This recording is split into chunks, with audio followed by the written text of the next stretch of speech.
오늘은 요한계시록 두 번째 시간입니다. 요한계시록 두 번째 시간으로 우리 요한계시록 2장 1절부터 7절까지 있는 말씀을 가지고요. 잃어버린 것을 회복하라.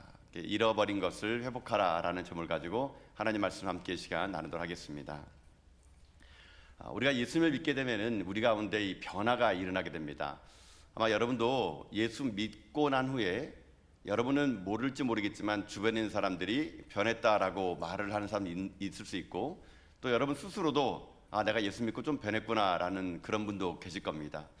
어떤 게 변했을까요? 물론 많은 것들이 있을 수 있겠지만 제가 볼 때는 예수님을 믿고 나게 되면요, 우리의 성품이 조금 바뀌는 것 같습니다. 우리 성품이 어느 쪽으로 바뀌느냐, 내 안에 어떤 게 생기냐면요, 사랑이 생기기 시작한다는 것입니다.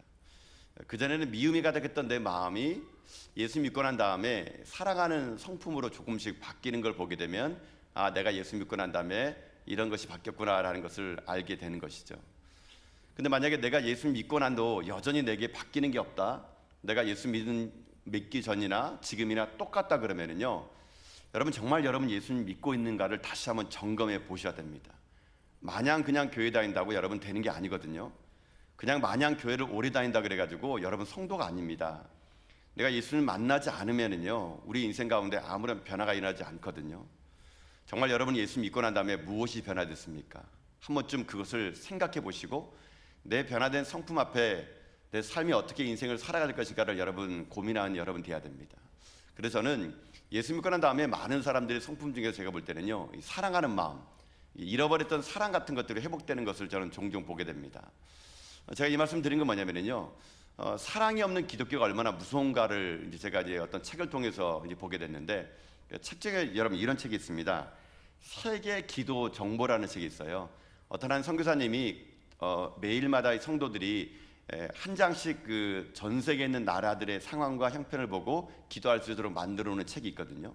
그 세계 기도 정보의 책에 보면은 어떤 한 나라가 나오는데, 그 나라가 어떤 나라냐면요, IT라는 나라가 있습니다. IT라는 나라는 우리들이 잘 아는 것처럼 여러분 어떤 나라입니까? 지진으로 인해서 나라가 되게 어렵고 힘든 걸로 여러분 알고 있지 않습니까? 이 나라가 지진이 일어나기 전부터 좀 어려운 나라였습니다. 세계 지도를 펼쳐보게 되면 서남구 쪽에 있는 가난한 나라 이 IT라는 나라는요, 이 나라는 원래 그 식민지 나라였습니다. 프랑스로부터 오랜 시간 동안 식민지에 생활하고 있다가 1804년에 이 프랑스로부터 독립을 하게 됩니다. 근데 그 세계 기도 정보에 보게 되면요, 그게 만화처럼 돼 있어서 볼만한데요, 거기 보면은 그 나라 백성들이 1804년에 프랑스로 독립이 되면서 그 나라가 어떤 나라로 바뀐 줄 아십니까? 그 나라 백성들이요, 자기네 나라 IT를 여러분 사단에게 바쳤다 그럽니다. 그 책에 글이 나와 있어요. 사단에게 바쳐진 나라 IT 이렇게 나옵니다. 왜 이렇게 갑자기 이 백성들이 프랑스로부터 독립하자마자 이 나라 전체를 사단에게 바치게 됐을까? 그 내막이 거기 나와 있는데요, 어떤 내막이냐면 자기네가 오랜 시간 동안 이 프랑스라는 나라의 식민지로 살면서 보았던 그 프랑스 사람들의 모습 때문입니다. 그 사람들은요, 눈만 뜨면 하는 말이 뭐냐면 우리는 하나님 백성이라는 겁니다. 나는 하나님 백성이고, 나는 죽으면 천국 갈 것이고, 나는 하나님께서 사랑받은 사람이다라고 끊임없이 자기들은요, 하나님의 사람이라고 얘기하는 거예요. 그러면서 가는 곳곳마다 교회를 세우고 죽으면 무덤에다가 십자가를 꽂을 정도로 자기는 하나님의 사람이다, 하나님을 사랑받은 사람이다 이렇게 말을 하는데, 그런 그들이 IT 국민들에게 했던 잔인한 모습은요, 짐승만도 못한 짓을 그들이 했다는 겁니다. 그때 당시에는 너무나 그 프랑스 사람들이 악독해서 말 한마디 못했다가 독립이 되고 나니까 이제서야 그들이 말을 하기 시작하면서 그들이 이렇게 했다 그럽니다. 프랑스 독립하면서 그 프랑스 사람들이 하면은 일을 갈 정도로 됐다 그럽니다. 그러면서 그들이 하는 말이, 프랑스 사람들이 섬겼던 하나님이면 나는 절대로 안 섬기겠다. 프랑스 사람들이 섬기는 하나님이라면 나는 그 하나님이 제일 싫어하는 사단을 섬기겠다. 그래가지고요, 나라 전체가 독립하면서 사단에게 그만큼 나라를 바쳐버렸다는 그런 이야기가 거기 기록되어 있더라고요.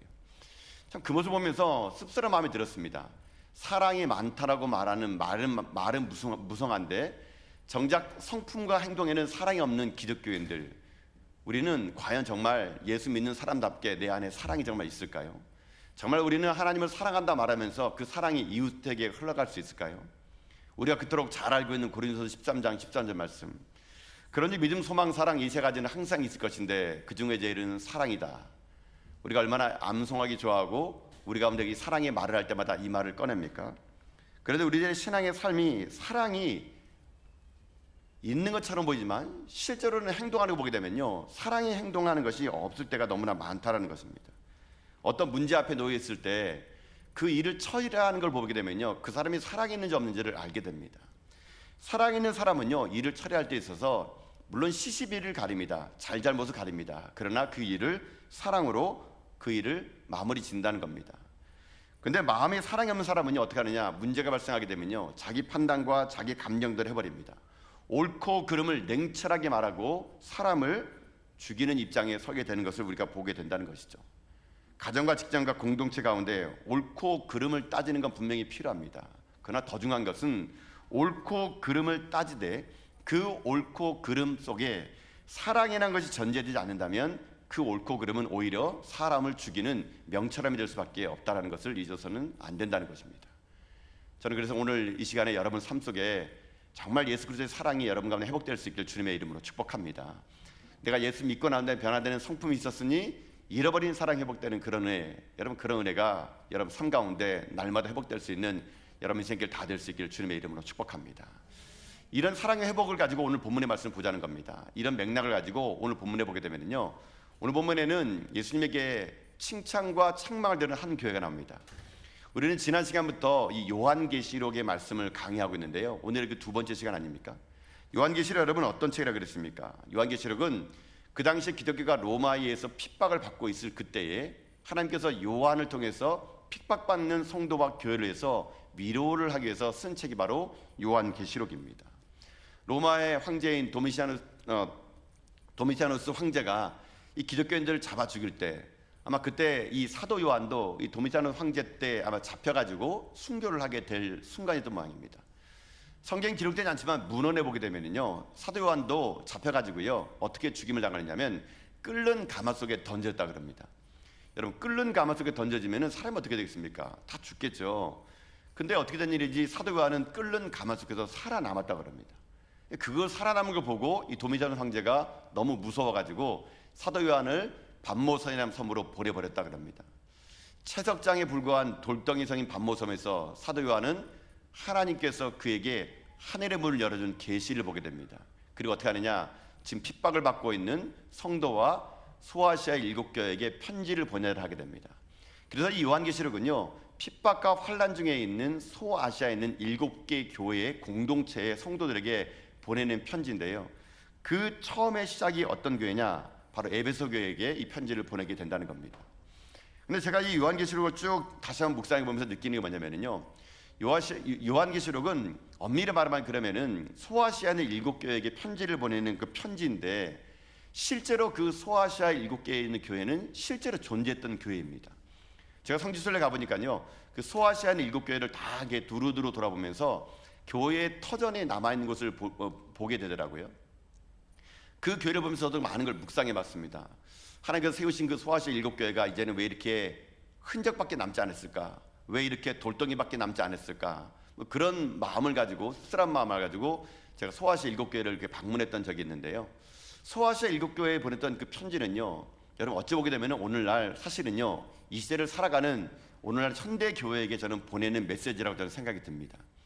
환난과 핍박, 이 요한계시록만큼의 환난과 핍박을 없을지라도 오늘날 이 시대의 현대 교회는요, 소아시아 7교회에 보내는 그 예수님의 그 마음을요 읽어내야 되는 그 사명 앞에 저는 섰다고 생각하거든요. 오늘날 이 시대에 모든 진리가 다 무너져 있고 이단들이 득세하고 요한계시록처럼 어떤 황제가 나타나가지고 우리들을 다 잡아 죽이려는 그런 시대는 아닐지라도요, 우리가 보이지 않는 사실은 이 말세의 때를 살아가는 우리들의 삶 아닙니까? 그런 우리들에게 반드시 요한계시록은요 들어야 될 하나님의 위대한 복음인 것이죠. 그게 교회뿐이겠습니까? 고린도서 6장에 보게 되면요, 하나님이 우리를 뭐라 부르냐면요, 우리가 하나님의 성전이라 부릅니다. 교회는 결국 눈에 보이는 이 교회뿐만 아니라 우리도 교회입니다.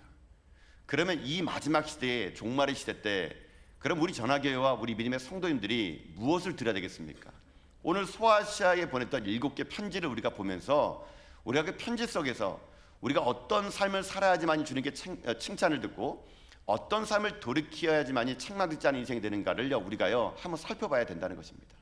그래서 오늘은 그 소아시아 7교회 중에 첫 번째 교회인 이 에베소 교회를 통해서 이 에베소 교회가 어떻게 칭찬을 들었고 책망을 들었는가를 우리가 보는 가운데, 우리 인생 삶도 지금 살아계신 주님께서 우리를 향할 때 칭찬과 책망이 우리가 올 때마다 우리가 칭찬은 더욱더 많이 살려내고 책망은 돌이켜서 하나님의 사명 앞에 설 수 있는 그런 이 시대의 종말을 살아갈 수 있는 저 여러분 다 될 수 있기를 여러분 주님의 이름으로 축복드립니다. 그러면 이렇게 시작해 보겠습니다. 에베소 교회가 오늘 이 소아시아 7교회 첫 번째 교회 나오면서 예수님께서 이 사도 요한을 통해서 편지를 보내면서 그 교회의 잘된 것과 못된 것을 지적을 하게 됩니다. 그럼 첫 번째로 그러면 이 에베소 교회가 칭찬을 들었던 게 있습니다. 그게 뭐냐? 한 3가지 정도를 칭찬을 듣게 되는데요. 자, 오늘 말씀으로 돌아가 봅시다. 자, 말씀 여러분 1절부터 3절까지 말씀이거든요. 자, 요한계시록 2장 1절부터 3절까지 말씀을 한번 같이 읽어보겠습니다. 시작. 에베소 교회의 사자에게 편지하라. 오른손에 있는 7뼈를 붙잡고 7 금촛대 사이를 거느시는 이가 이르시되, 내가 내 행위와 수고와 내 인내를 알고 또 악한 자들을 용납하지 아니한 것과 자칭 사도라되 아닌 자들을 시험하여 그의 거짓된 것을 내가 드러낸 것과 또 내가 참고 내 이름을 위하여 견디어 게으르지 아니한 것을 아노라. 아멘. 자, 처음으로 예수님께서 이 에베소 교회에다가 이 칭찬을 하는 건 3가지가 뭐냐면요, 그 2절을 보면 첫 번째 이걸 칭찬합니다. 내가 내 행위와 수고와 인내를 안다는 겁니다. 그러니까 모르긴 몰라도 에베소 교회가요, 아마 예수님의 이름으로 말미암아 많은 일을 했던 모양입니다. 뭐 오늘 우리식으로 얘기하면 뭐 구제도 하고 봉사도 하고 뭐 여러 가지 많은 사역들을 했던 모양입니다. 그러니까 예수님께서 그걸 안다는 겁니다. 참 에베소 교회 성도들아, 내가 너희들 잘 안다. 너희들이 그 행위와 수고와 인내가 참 내 마음을 감동시켰다. 그런데 예수님께서는 지금 그 에베소 교회에 있는 교회의 첫 번째로 칭찬한 게 뭐냐면은 그 교회의 행위, 또 수고, 인내, 이것이 그 박해의 시대에도 변질되지 않은 걸 보면서 칭찬했다는 겁니다. 또 하나 칭찬한 게 뭐냐면요, 두 번째는 이것인데, 여러분 그 말씀을 제가 읽어볼게요. 2절 하반절 보면은 또 악한 자들을 용납하지 아니한 것과 자치 사도라 하되 아닌 자들을 시험하여 그의 거짓된 것을 드러낸 것과. 여러분 무엇을 칭찬하는 거냐면요, 그 당시에 이단이 득세했는데도 불구하고 이 에베소 교회 성도들이 흔들리지 않았다는 것입니다. 이단이 득세하고 진리가 아닌 것들이 진리로 말하는 그 시대 속에서 에베소 교회 성도들은요, 그 당시에 그 시험에 넘어가지 않았던 것에 예수님이 칭찬하겠다는 겁니다. 자, 또 하나 칭찬했습니다. 그게 뭐냐면요, 오래 참은 건데 3절에 이렇게 돼 있죠. 또 내가 참고 내 이름을 위하여 견디고 게으르지 아니한 것을 아노라. 그들이 어떤 환난과 여건 속에 있을 때도 끝까지 견뎌내고 이겨낸 이 오래 참음이 예수님 볼 때는요, 칭찬받아 마땅한 행위라고 지금 얘기하고 있는 겁니다. 자, 이것을 정리하면요, 간단하게 이렇게 정리할 수 있습니다. 에베소 교회는 지금 극심한 로마의 박해 속에서도 그들이 한 게 뭐냐면요, 믿음을 잘 지킨 겁니다. 온갖 이단의 공격과 유혹 속에서 흔들리지 않고 진리를 수호했고, 바울이 에베소 교회를 떠날 때 사도행전 20장 보게 되면 그 장로들과 함께 눈물을 흘리며 에베소 교회를 위해서 기도했던 그 모습 그대로 그들은요, 모든 이단의 공격으로부터 끝까지 오래 참고 이겨냈기에 예수님으로부터 칭찬을 들은 교회가 되었다는 겁니다. 자, 여기서 오늘 우리들이 먼저 이 칭찬받은 에베소 교회를 통해서 우리들의 삶을 점검하기 원하는 것이죠. 여러분 이 모습이 얼마나 아름다운 모습입니까? 참 부러운 모습 아니겠습니까? 오늘날 이 시대를 살아가는 우리들에게도요, 예수님이 이런 모습을 보기를 원하신다는 겁니다. 이 시대는 점점요 사람들이요 하나님 말씀을 듣는 것을 거부합니다. 분명히 진리가 있음에도 불구하고요, 진리가 왜곡되는 시대를 여러분 우리는 살고 있습니다. 여러분 현대를 가리켜서 어떤 시대라 그럽니까? 포스트 모던 시대라 그럽니다. 포스트 모던 시대라는 건 뭐냐면요, 절대 진리를 거부하는 게 포스트 모던이거든요. 포스트 모던은요 모든 게 맞다라는 겁니다. 여러분 그래서 이 포스트 모던 시대를 사는 우리들에게는요 정답이 없는 거예요. 모든 게 맞는 거예요. 예를 들면 이렇게 설명할까요? 어떤 산의 정상에 올라가는 길은 한 길밖에 없었습니다. 그래서 사람들이 얘기합니다. 왜 그 길만 가야 되느냐? 나는 이쪽으로 오른쪽으로 가겠다. 나는 왼쪽으로 가겠다. 나는 굽어가겠다. 많은 길로 어떻게든지 정상만 가면 되는 것이지 왜 꼭 그 길만 인정하느냐? 나는 이 길로 가겠다. 그러면 사람들이요 모든 길을 다 용납하는 겁니다. 이게 포스트 모던이에요. 여러분 그래가지고 여러분 이 포스트 모던 시대에 여러분 기억하시겠습니까? 광고도 보면은요 포스트 모던 광고 많아요. 청년들에게 여러분 광고가 뭐라 그럽니까? 네가 정답이야. 네 마음대로 해. 네가 원하는 대로 쓰면 돼. 그러면 사람들에게 모든 어떤 절대적인 가치의 진리를 무너뜨리고 내가 하는 게 진리야, 내가 하는 게 길이야, 이렇게 가르치는 시대가 포스트모즘 시대라는 것이죠. 진리가 왜곡되는 시대를 살아가는 겁니다. 누구도 진리를 드러내지 않는 시대인 것이죠. 기준이 하나님 말씀이 아니라 세상이 돼버린 겁니다. 이 사람이 이거 하면 나도 따라해 버립니다. 이 사람이 이렇게 하면 이렇게 해버리는 겁니다. 여러분도 그렇지 않습니까? 아이들에서 교육할 때도 여러분이 교육에 기준이 없지 않습니까? 어떤 부모님 만나면은 아이고 요즘 아이들은 이걸 가르쳐야 돼. 그러면요 그 아파트에 있는 모든 사람은 다 그거 가르칩니다. 아니야 요즘에는 이게 대세래. 그러면 거기에 홀깃해가지고요 모든 엄마들이요 또 그걸 가르치라고 여러분 극성합니다. 기준이 없는 거예요. 이 사람이 하면 따라하고 저 사람이 하면 따라하는 겁니다. 여러분 그러면 어떻게 되겠습니까? 사사시대가 오는 거예요. 사사시대가요. 사사시대가 왜 온지 아십니까? 기준이 없는 거예요. 기준이 세상이 되고 기준이 사람이 되면요 사사시대 흑암시대가 여러분 올 수밖에 없습니다. 기준이 하나님 말씀이 되지 않으면요 언제든지 우리는요 암흑시대를 살 수밖에 없거든요. 여러분 지금 오늘 이 시간 하나님께서 주님께서 여러분을 봤을 때 여러분은 어떤 모습을 칭찬받기 여러분 원하십니까? 저는 모르긴 몰라도 오늘 여러분이 이 밤에 하나님 나타 예배 드린다는 거 저는 여러분 이게 얼마나 중요한지 여러분 모르겠습니다. 여러분 오늘 이 밤에 칭찬받기에 마땅하신 분들입니다. 이 시대의 사람들이 자기네 육신의 욕망과 여러분 오늘 모두 불금 아닙니까? 불금이 뭡니까 여러분? 이 밤에 끝을 잡은 거 아니겠습니까? 노세 젊어서 노세 하면서 지금요 모든 사람들이 불금 되면은요 세상의 사람은 다 나갑니다. 제가 깜짝 놀란 게 뭐냐면은요 초등학교 엄마들이 모이는 커뮤니티에 보면은요 금요일 밤 되면요 애들 일찍 재우고 엄마들이 밖에 나가지고요 밤새도록 술 먹으면서 애들 이야기한다 그럽니다. 그거 잘못된 겁니다 여러분요. 여러분 이 시대는요 자기의 기준대로 살아가는 시대입니다. 남의 말에 헐깃거리며 그게 기준 되어버리는 시대입니다. 하나님 말씀을 듣는 걸요 거부합니다. 하나님 말씀이 딱딱하게 들리기 때문에요 듣고 싶지 않아 합니다. 하나님 말씀이 진리임에도 불구하고 그 진리를요 다른 곳에 찾으려고 합니다. 여러분 그러다 보면은 우리 가운데 어떤 일이 생기느냐 암흑시대가 될 수밖에 없다는 것을 우리 잊지를 말아야 된다는 것이거든요. 여러분 잊지 마십시오. 점점 세상이 악해질수록 하나님 말씀을 듣는 게 여러분 어려워질 겁니다.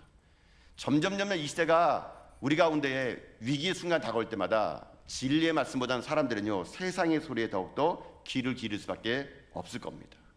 그러나 저는 오늘 이 밤에 여러분에게 부탁드립니다.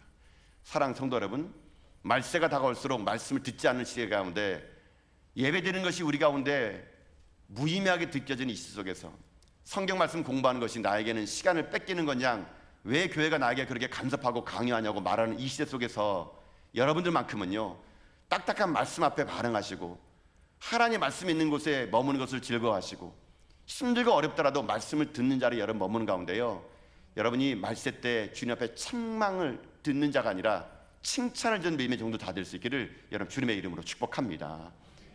여러분 에베소에 있는 교회들 얼마나 힘들었겠습니까? 지금 당장 예수 믿는 사람들 다 기독교인들 잡아다가 사자바로 던질 그때에 여러분 숨어 지르면서 말씀을 사모하고 진리시켰다는 거 쉽지 않습니다. 저는 이 대한민국이 지금 종교의 자유가 있는 나라인데 만약 우리나라가 갑자기 오늘 이 밤에 앞으로 기독교를 믿는 모든 사람들은 다 감옥에 넣겠다, 오늘 밤 0시부터 기독교를 믿는 사람은 다 감옥에 잡아넣겠다, 만약 혹시나 그런 이 법이 선포되면은요 아마 저는 모르긴 몰라도 한국교회에 있는 성도들은요 절반 덜일 겁니다. 아마 3분의 2 정도는요 예수 안 믿는다 할 겁니다. 극히 나머지 3분의 1 정도나 겨우 예수 믿는다고 말하면서 감옥에 가서 순교하는 사람이 있을지 몰라도 저는 이 시대에 많은 사람들이 진정한 그리스도에 관한 의문점을 가질 수밖에 없거든요. 사랑하는 성도 여러분, 오늘 이 시간 우리들은 다시 한번 하나님 말씀 앞에 섰습니다. 에베소 교회를 향한 주님의 이 칭찬 앞에 우리도 그 마음에 사모하는 마음이 있어야 됩니다. 말씀의 자리에, 예배 자리에, 진리의 자리에 여러분이 어떠한 환난과 핍박과 어려움 온다 하더라도요 여러분 날마다 이 성전에 머무는 것이 기쁨이 되고 여러분 삶 가운데 말씀에 듣는 자리가 기쁨이 될 수 있는 이 시대에 주님의 칭찬만 여러분 다 될 수 있기를 여러분 주님의 이름으로 축복합니다. 이게 오늘 이 시대에 우리가 회복해야 될 첫 번째 이거예요. 진리를 사수하라는 겁니다. 말씀을 사모하라는 겁니다. 자, 그러면 오늘 책망을 들어봅시다. 그래서 에베소 교회에 근데 이렇게 진리를 사모한 교회인데 책망한 게 딱 하나 있대요. 여러분 책망한 게 있는데 그게 뭐냐? 그들이 꾸지름 받은 게 하나 있습니다. 그게 뭐냐면은 첫사랑을 잃어버린 겁니다. 자, 여러분 말씀의 4절 볼까 한번요. 4절요. 자, 4절 한번 읽어보겠습니다. 시작. 그러나 너를 책망할 것이 있나니 너의 처음 사랑을 버렸느니라. 아멘. 자, 에베소 교회의 가장 심각한 문제는 뭐냐면은 사랑을 놓친 거예요. 여러분, 근데 이들이 왜 사랑을 놓쳤을까요? 이들이 여러분 사랑을 놓친 이유가 뭐냐면요, 공교롭게도 진리를 사수하고자 사랑을 놓쳐버린 겁니다. 여러분 이게 무슨 말이냐면요, 이들이 진정 사랑이라는 것 자체에 대해서 얘기할 때 있어서 이들의 사랑은요, 교훈을 지키기 위해서, 진리를 사수하기 위해서, 다른 말로 하면요, 교회를 지키기 위해서 더 중요한 사랑을 그들이 놓쳐버렸다라는 말이 여기에 포함되어 있는 거거든요. 어쩌면 이 에베소 교회는요, 칭찬을 들었다기보다는요, 아마 책망을 들은 것 같아요. 주님께서 앞부분에다가는 이러이러한 것을 너희들에 대해서 참 감사하고 고맙다. 근데 너희들이 이것을 지키기 위해서 사랑을 잃어버린 것은 그건 잘못된 것이다. 이렇게 주님께서 지금 그들 가운데 어떻게 하느냐, 지금 책망하고 있다는 것이거든요. 여러분, 우리가 이 땅을 삶을 살아갈 때 오늘 예수님의 이 책망의 말을 여러분 들을 수 있어야 됩니다. 에베소 교회가 왜 사랑을 버렸느냐, 왜 첫사랑을 버렸느냐, 여러분 아마 그 당시에 에베소 교인들에게 말을 하면요, 분명히 여러분 이유를 댈 겁니다. 제가 이 말씀 묵상해 보면서 이 사람들이 왜 사랑을 버렸을까 한 묵상해 봤거든요.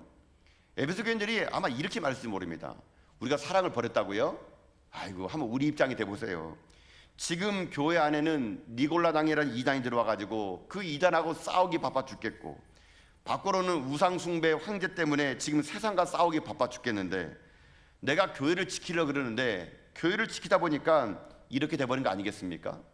여러분, 이 말은 결국 무슨 말이냐면요, 교회를 지키려고 교회 안에 이단들을 몰아내고 우상숭배를 황제 숭배를 강요하는 세상과 싸우다 보니까 성도들이 어떻게 된지 아십니까? 공격적으로 바뀐 거예요. 여러분, 공격적으로 싸움하는 일꾼밖에 안 된 겁니다. 그러다 보니까 싸움이 일상이 되다 보니까요, 자기는 사랑이 식어져 버린 겁니다. 주객이 전도돼 버린 거예요. 여러분 봐보세요. 오늘날 교회도 마찬가지예요. 문제 있는 교회 가보세요. 저도 한번 문제 있는 교회 가서 설교해 봤거든요. 여러분, 설교가 얼마나 했는지 모릅니다. 여러분, 문제 있는 교회 가보면요, 성도들이 어떤지 아세요? 싸나워요. 여러분요. 얼마나 무서운지 몰라요. 여러분요. 무슨 말하면 잘못 붙였다가는요, 설교도 하지 말고 쫓겨날 판이 여러분요. 여러분, 문제 있는 교회 가면요, 사랑이 없어요. 여러분요. 서로 싸웁니다. 여러분요. 서로 다툽니다. 그들에게 물어보면요, 뭐라는 줄 아십니까? 다 이게 교회를 위한 거래요. 여러분요. 일전에 제 친구가 목회하는 목회는요, 여러분 교회가 분열돼 가지고요, 본당에는 담임 목사를 옹호하는 사람들 예배드리고, 지하 예배장에서는 담임 목사를 반대하는 사람 예배드리고, 서로 나가면서 얼굴 붉기 싫어 가지고요, 교회를요 철창문으로 가둬 가지고요, 들어오는 입구를 여러분 서로 막으면서요, 그렇게 자기네들이 서로 교회를 사랑한다고 여러분 하더라고요.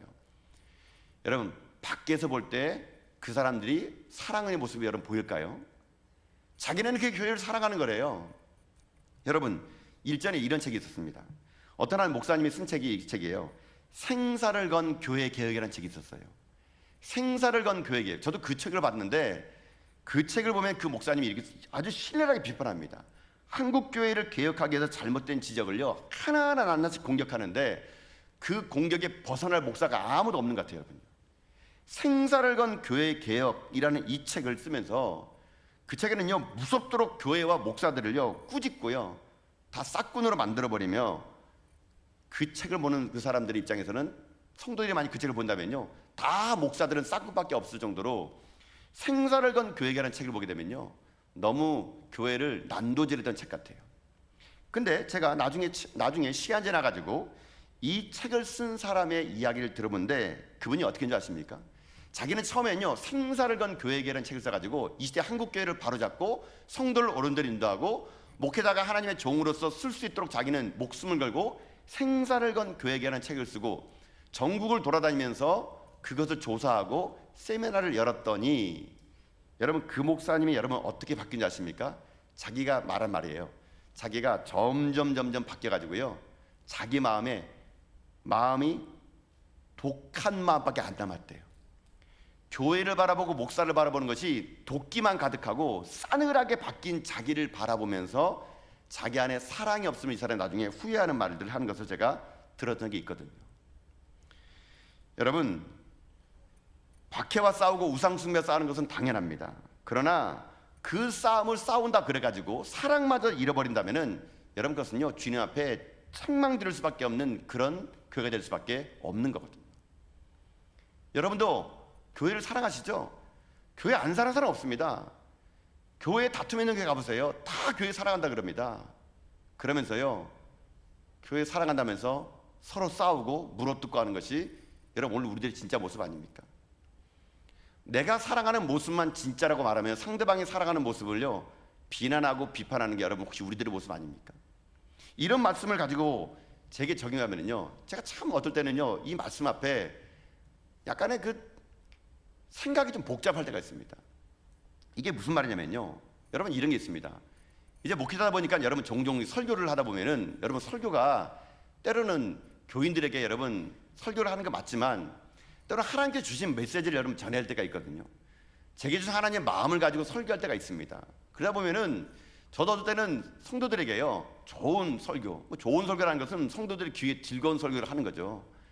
여러분 그런 설교하는 사람들을 성도들이 좋아하더라고요. 뭐 복 받는 설교, 뭐 축복합니다, 복됩니다, 뭐 그런 설교하는 분들은 막 좋아하더라고요. 저는 뭐 별로 그런 말 안 했는지 몰라도 하여튼간 제가 이제 설교할 때 되면은 어떤 설교하냐면 때로는 책망을 해야 될 설교가 있는 거예요, 여러분요. 가슴 아픕니다, 저도요. 그러나 때로는 그 책망하는 설교를 해야 될 때가 분명히 있거든요. 교인들을 옳은 대로 인도하기 위해서는 때로는 꾸짖어야 될 설교를 분명히 한다는 겁니다. 주의를 안 지키면은 왜 안 지키냐고 얘기해야 될 때가 있고요. 하나님의 거룩한 예물을 드려야 된다고 말할 때가 있고요. 하나님의 제대로 된 신앙생활을 해야 된다고. 때로는 설교가 종종 성도들에게 귀에 거슬리는 설교를 할 때가 있다라는 것이죠. 근데 반대로 이런 설교할 때가 있습니다. 사랑을 가지고 용납한 설교도 있거든요. 그럴 때는요 모든 게 다 오케이가 됩니다. 주일날 예배 안 되는 거 아예 괜찮습니다. 오케이 합니다. 거짓말하는 거 괜찮습니다. 도둑질하는 거 괜찮습니다. 때로는요 너무 용납하는 그런 설교를 할 때가 있다는 것이죠. 여러분 그러면 어떤 설교하는 게 여러분 맞을까요? 때로는 이 땅 삶을 살아갈 때 잘못된 것을 지적하는 그런 목사가 좋은 목사입니까? 아니면은 사랑을 가지고 모든 걸 다 풍하다고 말하는 목사가 여러분 좋은 목사일까요? 설교는 그럼 어떤 설교를 여러분 해야 맞을까요? 여러분 정답은요 둘 다 포기해서는 안 된다는 겁니다. 둘 다 포기해서는 안 된다는 거. 믿음도 지켜야 되지만 사랑도 지켜야 됩니다. 믿음 때문에 사랑을 버리면 안 되고요, 사랑 때문에 믿음을 버려서도 안 되는 겁니다. 뛰어난 판단력과 분별을 가지고 교회 안에 문제를 지적하는 것도 맞지만 그 판단력과 분별력이 사랑이 없는 판단력과 분별력이라면 그것은 또 문제가 될 수밖에 없는 거거든요. 교회에 무조건 잘못된 것을 시시비비를 가르는 것은 당연합니다. 그러나 사랑이 없는 가운데 시시비비를 가르는 것은 차라리 하지 않는 것만 못할 수 있다는 것이거든요. 에베소 교회가 바로 그렇게 책망드는 겁니다. 자기의 행위가 옳고 자기들이 오래 견뎌내고 자기들이 우상 숭배로부터 자기들을 지키는 가운데 그들이 했던 것, 첫사랑을 잃어버렸던 그들의 마음. 주님 오늘 우리에게 이 말씀을 통해서 우리들의 삶에 있어서 첫사랑이 무엇인지를 여러분 되물어보는 오늘 이 밤에 여러분 된다는 것이거든요. 여러분은 지금 사랑으로 가득 차 있습니까? 아니면 판단력과 분별력으로 사람을 바라보고 여러분 교회를 더 바라보고 있습니까? 아니 여기 있는 말씀처럼 돌아가 봅시다. 첫사랑이 뭡니까? 여러분 예수 믿을 때 첫사랑이 여러분 기억나십니까? 가슴 떨리며 불렀던 찬양이 여러분 있습니까? 그저 눈만 감으면 눈물 흘렸던 지난날의 여러분 삶이 여러분 있지 않습니까? 이 예배당에 나오면 그저 가슴을 치며 무엇이라고 말할 수 없지만 벅찬 가슴을 안고 여러분 주님의 이름을 부르며 박수치며 찬양했던 지난날의 그 첫사랑 말입니다. 근데 그런 사랑이 여러분 식어지고 지금 여러분 가운데 남아있는 것이 냉랭한 가슴밖에 없다면 오늘 우리는 주님 앞에 책망을 들을 수밖에 없다는 것입니다. 다시 회복해야 됩니다. 다시 해야 됩니다. 만약에 우리들의 인생의 삶이 만약에 그토록 끝까지 그 일을 가게 되면요 어떻게 되느냐, 주님께서는요 무서운 경고를 줍니다. 여러분 5절의 말씀이 경고거든요. 자 5절의 말씀 경고를 한번 들어보십시다. 함께 읽겠습니다. 시작. 그러므로 어디서 떨어졌는지를 생각하고 회개하여 처음 행위를 가지라. 만일 그래하지 아니하고 회개하지 아니하면 내가 내게 가서 내 촛대를 그 자리에서 옮기리라. 아멘. 마지막 5절 하나님들 말씀 그겁니다. 내가 만약 이렇게 하자면 어떻게 된다고요? 촛대를 거기서 옮겨버리겠대요. 촛대를 옮긴다는 것은요 사명을 옮겨버리는 것이고 복을 옮겨버리는 것입니다. 촛대를 옮겨버린다는 것은요 하나님께 주시는 모든 것들을 다 가져간다는 그런 말 될 수밖에 없는 거거든요. 축복도 사명도 다 옮겨버리는 겁니다. 여러분 이런 일이 있지 않습니까? 유대인들이 있잖아요. 유대인들이 자기들만 선민 사상이라고 하나님의 친백성이라고 여러분 얘기하면서 얼마나 다른 민족들을 여러분 우습게 알았습니까? 하나님께 촛대를 옮겨버린 거예요. 유럽으로 옮겨버렸죠. 유럽에서 촛대가 미국으로 옮겨가고 미국의 촛대가 여러분 아시아로 오게 되고 지금 한국교회가 타락하고 하나님 말씀 듣지 않으면요 이 촛대는요 다시 또 넘겨갈 겁니다. 여러분 오늘 우리들의 삶 속에 이 촛대가 뺏겨서는 안 됩니다. 하나님께 우리 주신 사명, 우리에게 주신 하나님의 그 축복, 그 모든 것들을요 잃어버리지 않는 첫사랑을 회복할 수 있는 여러분 그런 교회, 여러분 그런 성도가 되는 거, 그게 오늘 우리들의 진실한 고백이 돼야 된다는 것입니다. 그러면 이렇게 한번 결론을 내보겠습니다. 그러면 이렇게 합시다. 그러면은 우리가 어떻게 하면 첫사랑을 회복할 수 있을까요? 오늘 주님은요 우리 가운데 잃어버린 첫사랑을 회복할 수 있는 길 두 가지를 얘기해 줬습니다. 여러분 5절 말씀 다시 한번 보십시오. 자 5절 한번 읽어볼까요? 읽겠습니다. 시작. 그러므로 어디서 떨어졌는지를 생각하고 회개하여 처음 행위를 가지라. 만일 그리하지 아니하고 회개하지 아니하면 내가 내게 가서 내 촛대를 그 자리에서 옮기리라. 아멘. 두 가지를 하라 그럽니다. 거기 보면 뭐라고 합니까? 그러므로 어디서 떨어졌는지를 생각하래요. 생각하래. 첫 번째 여러분 첫사랑 회복할 수 있는 길은요 생각해내는 겁니다. 생각해내는 거. 여러분 생각해내십시오. 눈물 나는 그 하나님 만났던 첫날을 생각해내셔야 됩니다. 하나님 말씀을 받았을 때 감격적인 그날을 여러분 생각해내셔야 됩니다. 여러분 혹시 직분을 받았습니까? 직분 받았을 때 여러분 그날 밤에 설렜던 기분이 알지 않습니까? 저도 그러더라고요. 목회하다 보면은요 제가 목사 안수 받기 전날 밤 그리고 목사 안수 받던 그날 여러분 그때를 생각하게 되면은요 저와 지금 모습이 너무나 다른 걸 보면서 아 그때 나는 참 그런 마음이었지, 그런 마음으로 목사 안수 받았는데 여러분 생각해내게 되는 겁니다. 오늘 하나님은 우리들이 열심과 수고와 이 모든 헌신 속에 사랑이 없음을 탓하면서요 여러분에게 오늘 첫사랑을 생각해내기를 원하십니다. 여러분 기억해내셔야 됩니다. 하나님과의 만났던 그 아름다운 고백들, 내가 주님 앞에서 헌신했던 많은 순간들, 때로는 지금은 남 눈치 보고 때로는 생각하면서 봉사하고 섬긴다면은 여러분 그것은 가짜입니다. 여러분요 순수했던 신앙의 모습, 그 누구도 의식하지 않고 하나님께 나와서 예배드렸던 모습들, 여러분 우리 가운데 다 그런 모습으로 있지 않습니까? 주님 오늘 말씀하십니다. 그것을 생각해내래요. 생각해내서 그 생각한 모습을 가지고 어떻게 하느냐, 두 번째 우리에게 주시는 메시지가 뭐냐면요 두 번째는 뭔지 아십니까?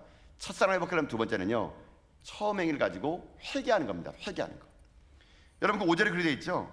그러므로 어디서 떨어졌는지 생각하고 그다음 뭡니까? 회개하여. 두 번째는 회개하는 겁니다.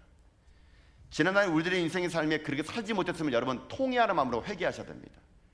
여러분 안에 사랑이 있습니까?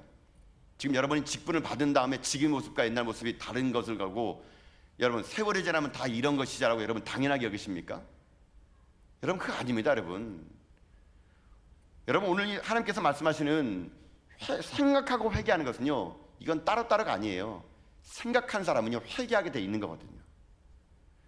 우리들의 인생의 삶이 자꾸만요 하나님 앞에서 이 시대의 말세 속에서 세상의 진리가 전부인 양 살아가고 정당성과 당위성을 얘기하면서 사랑에 빠져버리는 교회, 사랑이 없는 성도를 바라보면서 제가 서두 얘기했던 IT 그 나라가 여러분 우상의 그 나라를 송두리째 받았던 것처럼 때로는 우리들의 사랑이 없는 모습을 통해서 세상 사람들이 나 당신이 교회 다니면 난 교회 안 다닐 거야, 나 교회 다녀도 당신 다니는 교회는 안 다니고 싶어.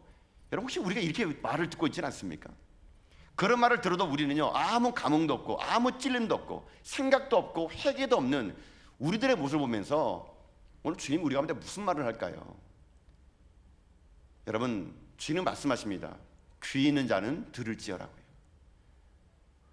오늘 우리들의 삶이 다시 한번 주님 앞에요 에베소 교회처럼 칭찬을 듣다가 책망으로 끝나는 그런 인생들이 아니라 끝까지 주님 오시는 그날까지 칭찬으로 주님 앞에 설 수 있는 그런 모습, 주님은 오늘 이 밤에 우리 가운데 그런 모습으로 살기를요 우리에게 요구하고 계시다는 것이거든요. 그래 사랑하는 성도 여러분, 오늘 저와 여러분이 함께 고백합시다. 우리 첫사랑 회복하자고요.